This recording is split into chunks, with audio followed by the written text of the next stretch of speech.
आज से लगभग 15,000 वर्ष पहले का समय। पृथ्वी पर मनुष्यों की सिर्फ एक प्रजाति बची थी, होमोसेपियंस की। होमोसेपियंस अब दुनिया के सभी भागों में रहने लगे थे। वे अब भी घुमंतु थे, अपना भोजन शिकार और पेड़ पौधों से प्राप्त करते थे। लगभग 1 लाख वर्ष से मनुष्य प्राकृतिक तौर पर स्वतः उगने वाले अनाजों को इकट्ठा करते और शोधित करके उन्हें खाते थे। कुछ हजार वर्षों से उन्होंने बीजों को जमीन पर गिरते, बरसात में उनसे पौधे उगते और समय आने पर उनमें फिर से बीजों को परिपक्व होते देखा था। इस अवलोकन ने उन्हें बोने और पौधे उगाने की प्रेरणा दी। इस प्रकार पृथ्वी के अलग अलग भागों में अलग अलग समय पर कृषि की शुरुआत हुई। दर्ज इतिहास में कृषि का पहला प्रमाण पूर्व भूमध्य सागरीय क्षेत्र लेवांत में मिला है। कृषि ने मनुष्यों के भोजन की निरंतरता सुनिश्चित की। खेतों की देखरेख के लिए वे पास ही में बस्तियां बनाकर रहने लगे। 12,000 ईसा पूर्व तक कुत्ते, भेड़, बकरियां, गायें और सूअर पालतू बनाए जा चुके थे। ये प्रारंभिक बस्तियां गांव बनी और खेती एवं पशुपालन शुरुआती पेशे बने। ग्रामीण जीवन की अपनी स्वतंत्र अर्थव्यवस्था होती थी। एक अनाज उत्पादक अपने अनाज के बदले पशुपालकों से पशु प्राप्त करता था और औजार बनाने वाले से कृषि उपकरण। समय के साथ हुए सुधारों के कारण किसान के पास स्वयं और अपने गांव की आवश्यकताओं से अधिक अनाज, पशुपालकों के पास अधिक पशु और औजार बनाने वालों के पास अधिक औजार होने लगे। अतिरिक्त उत्पादन ने शुरुआती बाजार की नींव रखी। बाजार वह स्थान थे जहां उत्पादक अपने उत्पादों का विनिमय करते थे। यह बाजार कई गांवों के बीच बने जहां सामान लाने और ले जाने की सुविधा थी। धीरे धीरे इन बाजारों के पास अलग अलग कौशल वाले लोग स्थायी रूप से रहने लगे। शीघ्र ही वहां मूल्य निर्धारण और व्यवस्था बनाए रखने के लिए शासकों की आवश्यकता महसूस की गई।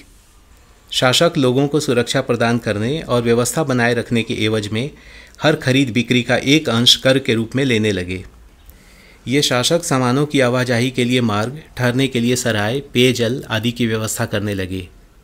ये शासक ही आगे चलकर राजा कहलाए, जिनकी अपनी सेना होती थी। यही बाजार विकसित होकर दुनिया के प्रारंभिक शहर कहलाए और शहरों से व्यापार बढ़ा। व्यापारिक विनिमय का हिसाब किताब रखने और राजा के कानून को लोगों तक सही रूप में पहुंचाने के लिए एक लेखन पद्धति विकसित हुई। लेखन के विकास ने सभ्यता की तरक्की को तीव्र गति दी। सूचनाओं और ज्ञान कौशल को एक व्यक्ति से दूसरे व्यक्ति, एक पीढ़ी से दूसरी पीढ़ी और एक स्थान से दूसरे स्थान तक निर्बाधित रूप से पहुंचाना सरल हो गया। हमने देखा कि कैसे कृषि से गांव बने, गांव से शहर और बाजार बने और शहरों से लेखन कला विकसित हुई। नमस्कार दोस्तों, मेरा नाम है अखिलानंद सिंह। आज के वीडियो में हम मेसोपोटामिया की सभ्यता, वहां के शहरों और वहां विकसित हुई लेखन कला के विषय में जानेंगे। मेसोपोटामिया हमारे लिए क्यों महत्वपूर्ण है? मेसोपोटामिया महत्वपूर्ण है क्योंकि विश्व की पहली सभ्यता वहीं पनपी थी। विश्व के नक्शे में 3 प्राचीनतम सभ्यताओं को ऑरेंज कलर में दिखाया जा रहा है। ये सभ्यताएं थीं Mesopotamia civilization, Indus valley civilization और एंशिएंट इजिप्ट सिविलाइजेशन। इन तीनों में पहली सभ्यता मेसोपोटामिया की सभ्यता थी, जिसका समय 3500 ईसा पूर्व से 2000 ईसा पूर्व तक का था। मेसोपोटामिया नाम ग्रीक भाषा के 2 शब्दों मेसोस एंड पोटेमॉस से बना है। मेसोस का अर्थ होता है मध्य और पोटेमॉस का अर्थ होता है नदी। यह सभ्यता यूफ्रेट्स और टिग्रिस नदियों के बीच विकसित हुई थी। वर्तमान समय में यह क्षेत्र इराक के अंदर आता है। स्क्रीन पर आप हरे रंग में मेसोपोटामिया के क्षेत्रों को देख सकते हैं। इसके उत्तर पश्चिम में स्टेपी घास के मैदान हैं। यहीं पर मारी शहर विकसित हुआ था। यह स्थान पशुपालन के लिए उपयुक्त है। उत्तर पूर्व में हरे भरे मैदान हैं जो पेड़ों से भरी पर्वत श्रृंखला तक जाते हैं। इसी हिस्से में 7000 ईसा पूर्व कृषि की शुरुआत हुई थी। दक्षिण पूर्व में अरेबियन रेगिस्तान है। दक्षिणी हिस्से में ही बरसात में बहकर आई उपजाऊ मिट्टी कृषि के अवसर भी प्रदान करती है। इसी हिस्से में आरंभिक शहर उरुक और उर विकसित हुए थे। मेसोपोटामिया की सभ्यता इसकी समृद्धि, कृषि, शहरी जीवन, साहित्य, कला, व्यापार, गणित और खगोल शास्त्र के लिए जानी जाती है। मेसोपोटामिया के लोगों ने कई आविष्कार किए, जिनमें शामिल हैं क्यूनेफॉर्म का लेखन, तांबा, अन्य धातुओं का उपयोग, कपड़ों की बुनाई, सिंचाई व्यवस्था और कुम्हारों द्वारा चाक का आविष्कार। प्राचीन काल में मेसोपोटामिया के कई क्षेत्रों को अलग अलग नाम से बुलाया जाता था। 3000 ईसा पूर्व दक्षिण के भूभाग को सुमेर और अक्कद नाम से जाना जाता था।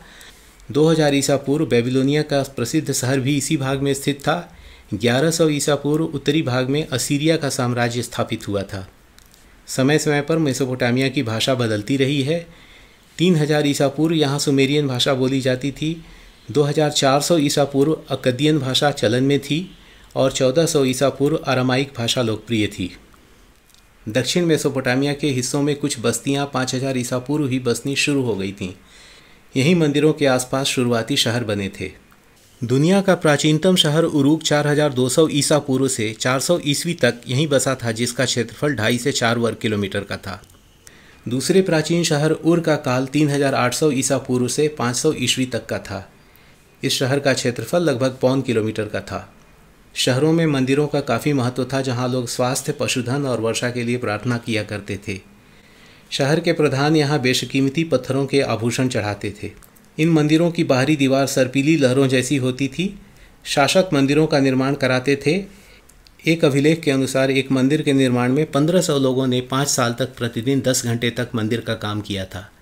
मंदिरों में मूर्ति कला खूब विकसित हुई थी। ये शहर राजा के द्वारा संचालित होते थे।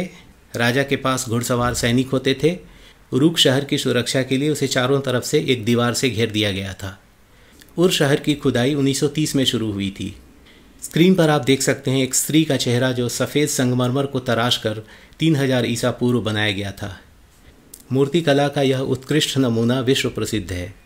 आप स्क्रीन पर एक पट्टिका भी देख सकते हैं जिसमें कीलाक्षरों में गणितीय सूत्र लिखे हुए हैं। मेसोपोटामिया में खाद्य संसाधन प्रचुरता से उपलब्ध थे, मगर वहाँ खनिजों की घोर कमी थी। वहाँ के लोग अपने खाद्य पदार्थों और वस्त्रों के बदले सोना, चांदी, बहुमूल्य पत्थर, तांबा, टीन आदि का आयात टर्की, ईरान और सुदूर एशिया के देशों से किया करते थे। इन वस्तुओं को जलमार्गों से लाया जाता था, जो कम खर्चीले और शीघ्रता से सामान लाने ले जाने में सक्षम होते थे। पशुओं और बैलगाड़ियों की जगह जलमार्गों का प्रयोग करना उनके द्वारा लिया गया एक उत्तम फैसला था। मेसोपोटामिया का समाज पितृसत्तात्मक था। विवाह पर सहमति जताने के बाद वर पक्ष वधु पक्ष को उपहार देता था। फिर दोनों पक्ष एक साथ भोजन करते थे और मंदिर में भेंट चढ़ाते थे। मृत्यु पश्चात दफनाने की प्रक्रिया थी। राजाओं और रानियों की कब्रों में सोने के पात्र, लकड़ी के म्यूजिकल इंस्ट्रूमेंट्स और लापिस लजुली के बेशकीमती पत्थर दफनाए जाते थे। सामान्य लोग भी कब्रगाह में दफनाए जाते थे, पर कुछ कब्रें घरों की फर्शों के नीचे बनाई जाती थीं। स्क्रीन पर उर शहर के सामान्य नागरिकों के घरों का नक्शा दिखाया जा रहा है। यह नक्शा 2000 ईसा पूर्व का है। उर के शहर में सिंधु घाटी सभ्यता वाला नगर नियोजन नहीं दिखता। सामान्य नागरिक पतली गलियों में बने छोटे छोटे घरों में रहते थे। लोग अपने घर तो साफ रखते थे, मगर गलियों में घर का कचरा फेंक देते थे, जिससे कुछ समय के बाद गलियां ऊंची हो जाती थीं। घरों में खिड़कियां नहीं होती थीं और छतें ढलुआं होती थीं। घरों को लेकर कुछ अंधविश्वास भी व्याप्त थे। जिन घरों के दरवाजे दूसरे घरों की तरफ नहीं खुलते थे वे शुभ माने जाते थे। घर के बाहर की ओर खुलने वाले दरवाजे अच्छे नहीं माने जाते थे। ऐसी मान्यता थी कि ऐसे घरों में पत्नियां पतियों को यंत्रणा देती थीं। संभ्रांत लोगों का शहर की अधिकतर संपत्ति पर नियंत्रण था। युद्धबंदियों को राजा और मंदिर को सेवा देनी पड़ती थी। सामान्य लोगों को अनाज या कृषि कर में छूट के बदले शासक का कार्य करना पड़ता था। मानव जीवन के विकास को मेसोपोटामियन सभ्यता की सबसे बड़ी देन थी लेखन कला का विकास। 3200 ईसा पूर्व की लेखन पट्टिकाओं में कुछ चिन्ह और संख्याएं पाई जाती थीं। उनमें बैलों, बकरियों और रोटियों के बारे में लिखा जाता था, जो शहर के अंदर लाई जाती थीं। पट्टिकाओं को लिखने वाला लिपिक गीली मिट्टी को गूंथकर उसे एक समतल पटल का रूप देता था और सूखने से पहले उस पर सरकंडे की नोक से विभिन्न प्रकार के चिन्ह उकेरता था। सूख जाने पर यह पट्टिकाएं मिट्टी के बर्तनों जितनी मजबूत हो जाती थीं। हर सौदे के लिए एक नई पट्टिका बनानी पड़ती थी। यही कारण है कि मेसोपोटामिया के खुदाई स्थलों पर सैकड़ों पट्टिकाएं मिली हैं। 2600 ईसा पूर्व तक पट्टिकाओं की भाषा सुमेरियन थी। इन पट्टियों का प्रयोग राजा के कार्यों का वर्णन करने, भूमि हस्तांतरण का अभिलेख रखने और शब्दकोश बनाने में भी किया जाता था। 2400 ईसा पूर्व तक यह पट्टिकाएं अक्कदियन भाषा में लिखी जाने लगी थीं, जब यह भाषा अधिक प्रचलित हो गई थी। क्यूनेफॉर्म लेखन या कीलाकार लेखन में अक्षरों की जगह सिलेबल्स या शब्द ध्वनियों का प्रयोग किया जाता था। हर प्रचलित शब्द के लिए एक अलग सिलेबल होता था। इसके कारण एक स्क्राइब या लिपिक को बड़ी संख्या में सिलेबल्स या शब्द ध्वनियाँ याद रखनी होती थीं। साथ ही उन्हें गीली पट्टियों के सूखने से पहले उन पर सारे विवरण अंकित भी करने होते थे। इसलिए क्यूनेफॉर्म राइटिंग एक अत्यंत ही बौद्धिक क्रिया मानी जाती थी। इस कौशल का सम्मान इतना अधिक था कि अगर किसी राजा में यह क्षमता होती थी तो इसके बारे में उनके पट्टिका अभिलेखों में स्पष्टता से लिखा जाता था। एक प्राचीन उरुक राजा एनमरकर ने इन पट्टियों का अपने राजकाज में काफ़ी उपयोग किया था। किलाकार पट्टियों में राजा एनमरकर के बारे में भी कविताएं लिखी पाई गई हैं। निस्संदेह लेखन एक अप्रतिम खोज थी। आइए इसके प्रमुख माइलस्टोन्स को देखें। 3200 ईसा पूर्व मेसोपोटामिया में लेखन की शुरुआत हुई।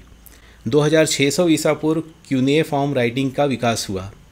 2400 ईसा पूर्व पट्टिकाएँ सुमेरियन की जगह अकादियन भाषा में लिखी जाने लगी थीं। 2000 ईसा पूर्व तक क्यूनेफॉर्म राइटिंग सीरिया, टर्की और इजिप्ट तक पहुंच गई थी। 1800 ईसा पूर्व में इन पट्टिकाओं पर गणितीय सूत्र उकेरे गए थे। 1 ईस्वी तक क्यूनेफॉर्म राइटिंग का प्रयोग किया जाता था। आइए जानें कि लेखन की कला से दुनिया को क्या मिला। लेखन से वैज्ञानिक ज्ञान एक पीढ़ी से दूसरी पीढ़ी तक पहुंचा। गणित के क्षेत्र में 1800 ईसा पूर्व गुणा, भाग, वर्ग और वर्गमूल के चार्ट्स बनाए गए। मेसोपोटामिया वासियों ने पहली बार एक वर्ष को 12 महीनों में, एक दिन को 24 घंटों में और एक घंटे को 60 मिनटों में विभाजित किया था।